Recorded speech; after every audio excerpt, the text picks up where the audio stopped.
Hey, good afternoon everyone, Legend here, and today I'm coming at you from Busch Gardens where it's update day. Gonna check out what's going on with Iron Gwazi, the rest of the park, and Christmas Town. Christmas Town is kicked off for 2021, so let's go and check out Busch Gardens, Tampa. Alright, so where else to start off the update video but here at Iron Gwazi, where there's now a banner outside saying it's going to open in March of 2022. Obviously, we've been jerked around with this date a bunch of times, from 2020 to 2021 to 2022 now, so hopefully this one finally sticks. They are doing a promotion in which you come to the park 3 times as a pass holder. In the fall here, you'll be invited to some sort of event before the ride opens to get some rides on it.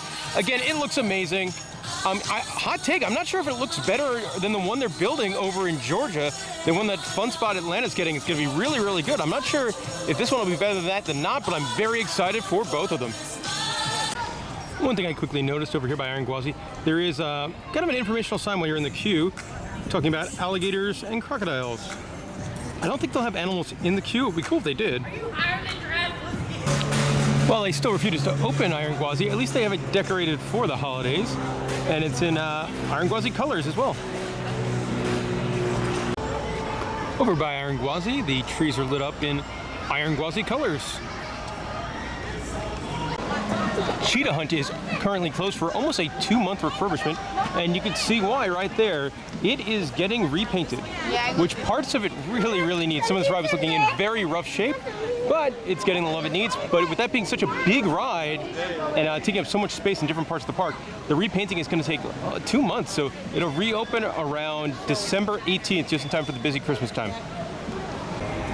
One bummer still closed is the Sky Ride. Been closed for about 1.5 years since the park did reopen. I do have some hope for it though, because the Sky Ride has reopened at some other parks in the chain, like Busch Gardens Williamsburg or SeaWorld San Diego. So hopefully this will be back somewhat soonish. I don't know, but at least it's still listed on the website, and the other parks are opening their Sky Ride, so hopefully this one isn't too far away. Another bummer, Falcon's Fury is closed. Now this is listed on the park's website as a ride that is closed. There's no reopening date listed, so I'm guessing something must have broke and they are waiting for a part. Also, you can see the catch car, the thing that would take your ride vehicle all the way up to the top and then drop you down and then follow you down. That is just staying at the top over there, which I don't think is normally how this ride parks. Some good news at the park. The Wild Surge is back open here in Jungala in the Treetop Trail section. Always good to see rides open instead of closed. Over here in the parking lot, I don't remember this, but parking's now 30 bucks. That's a chunk of change. New Busch Gardens in the village right in the front of the park, you've got a Build-A-Bear that's now taking up residency in this store. That's kind of had random stuff in it for a while, but got all revamped. And now you can build a bear. I don't see any like Busch Gardens specific stuff, but hopefully that will be coming soon. Build-A-Bear, very, very cute concept for little kids. So I could see this being very popular with the Sesame Street aged crowd. Quick update, they do have 2 little tiny Busch Garden shirts, which, as a big theme park fan, I give that a thumbs up. Also new over here at Busch Gardens, for some of the food stands, they're testing out mobile ordering to avoid lines like that. Well, this is a bummer for me. The old Jumbo Junction or Animal Connections building, currently closed off. You can't get to it. Definitely seems like they're doing some sort of construction work, but I'm bummed. This has some of my favorite animals in the entire park, and I can't go watch them. Oh, it's clear that they are doing roof repairs. Never mind. That should be pretty obvious. I guess you need to do that. Over here at the Moroccan Palace Theater, Christmas on Ice is back. The day I'm at the park, there's open 10 to 10, and this show is going to run 4 times. Pretty solid Christmas show. Over by the cheetahs, you've got some of my favorite decorations here for Christmas Town. These giant safari-type nutcrackers. That's just wonderful. Right by the cheetahs, you do have this wonderful photo op with the giant wreath. Over here by Animal Connections and the train, there is where you can meet Santa Claus and have the Santa North Pole experience. It's always a nicely well done thing. If you want a fun retro souvenir, they changed the Mold-O-Matic machine to Santa Claus for the Christmas time season. If you want to meet Rudolph the Red-Nosed Reindeer and the rest of his buddies, you can do that over here in the Pantopia Theater. And those costume characters are really, really good. As you'd expect, Christmas Town has tons and tons of merchandise. I do like this one with the snowman with a little sign that says Christmas Town on it. And then I really like these over here. There's a small elephant all festive, and it does say Busch Gardens on it. And he's only 10 bucks. And then possibly even cuter down here, there's a little tiger who's festive, and he's riding on a sled. Something new for Christmas time this year, they're doing fireworks every Saturday night.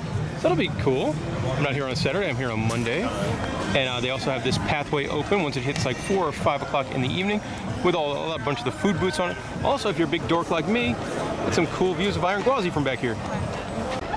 Also new this year in this big ugly white tent is Story Time with Mrs. Claus, which is probably very, very cute for the little kids. I do love the Elmo and Cookie Monster Nutcracker guys over here in the Sesame Street area, where they also present a special Christmas show, Elmo's Christmas Wish. During Christmas time, they bring out a lot of characters in the evening, like the Poinsettia Princess here. One of the more low-key entertainment offerings is that about every hour during the evening, there's a musician here in the Dragonfire Grill. So if you want to come on in and have a meal, like me, I'm having a hazy IPA by $3 and listen to some music. As part of Christmas time, they are doing like a mini food and wine festival thing. If you want 8 food items, it's $45, 12 it's $65, and if you're a past member, you can get 15 for $65. I always love these things. Not going to do it today, but we'll show you some of the highlights. This one sounds pretty interesting here, the chicken and donut. Look at that.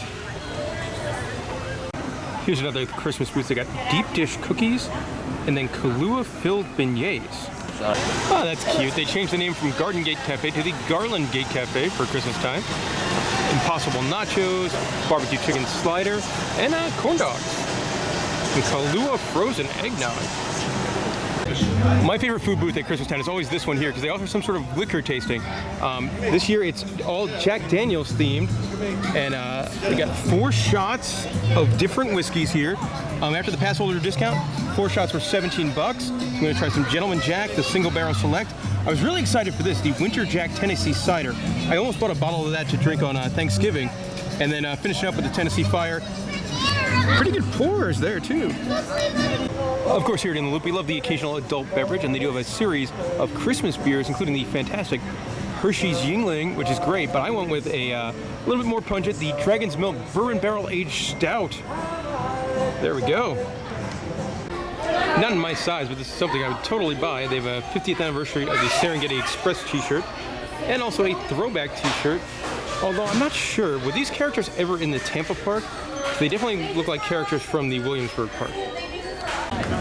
Busch Gardens advertises millions of lights for Christmas Town, and they do deliver.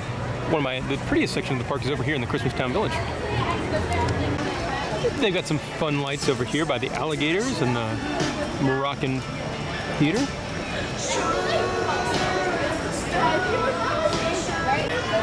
Over here by Jumbo Junction, the lights look fantastic. Also, they also have the same building blocks they use for like the Haunt are now part of this themed area. Kind of neat. Yeah, that looks really, really nice. Probably my favorite light display here at Busch Gardens is this tunnel here. It takes you in between the bumper cars and the sky ride in the back of the park. It syncs to music, and it's really, really cool.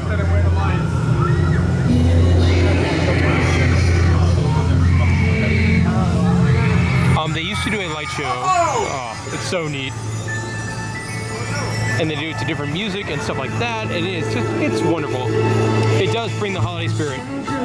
And especially somebody like loved the Osborne lights, which are gone. Like, I love this. It's very, well, not nearly the same. It might be the best we got right now. Always love the kangaroos here at Busch Gardens. They have so many kangaroos. It's a beautiful sunny day here on the Savannah, and all the giraffes are out, including some of the little ones over here. I saw Busch Gardens on their social media today that they have a 4-month-old giraffe out on the Savannah. Not sure if it's one of those or not. It's a little hard to tell because it is sleeping, but that does appear to be a, if not a baby African crested porcupine, a much smaller one.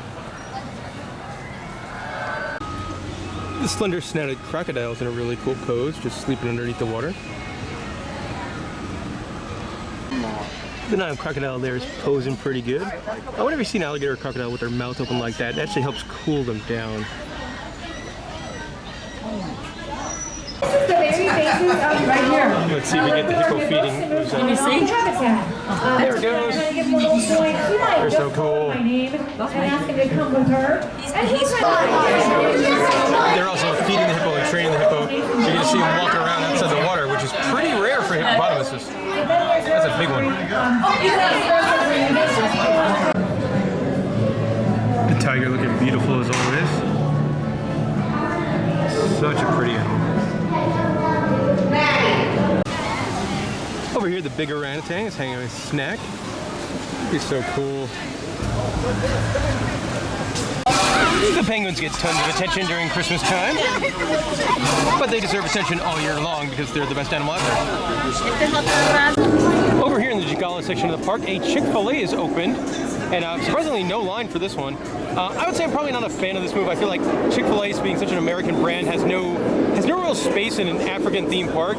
Also, Chick-fil-A is closed on Sundays, which is like the second busiest day of the week for Busch Gardens. Why we would partner with somebody that's closed on Sundays makes no sense to me. And on top of Chick-fil-A's history of just doing all the donating to anti-LGBT stuff, and that's just not cool. So really, really hate this is in the park now. And it'll do it for our time at Busch Gardens today. Look at the wonderful snowman guy. Minnie's best friend, other snowman guy. Oh my goodness! Look at them. They're big old pals. And that'll do it for time here at Busch Gardens today. That's fantastic that we saw that.